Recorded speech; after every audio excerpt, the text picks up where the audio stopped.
مرمى اليمني سعود عبد الله في حديث مع حائط الصد، والكرة الآن لأسود الرافدين ترسل خطأ. الله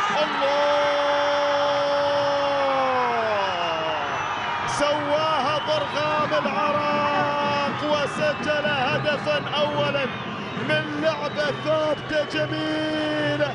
أسود الرافدين يبحثون عن العلامة الكاملة في البطولة، التهموا النقاط الثلاث أمام السعودية وأمام الكويت ويحلون بالعسل اليمني الليلة. لاحظ الكرة الماضية، نعم ضرغام هو اللي أرسل الكرة بهكذا صورة حلوة بالعقل، حطها بالعقل واستقرت في الشبكة اليمنية، وتقدم العراقي في هذه اللحظات بهدف. وقد فرح هذا الرجل حكيم شاكر، ابتسامة حكيم العراقيين. اليمني قال لهم بجيب لكم فوز، لكن عندنا كرة خطيرة وفرصة ومحاولة. السيج الثاني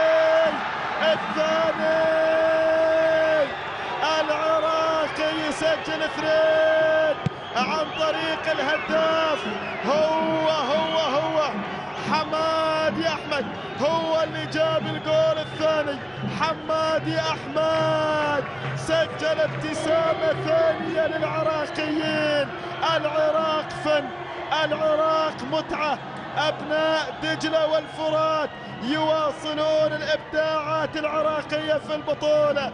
السيج الثاني، وقد أتى الهدف الثاني في هذه اللحظات في الشبكة اليمنية، وصلت واهتزت مرة أخرى.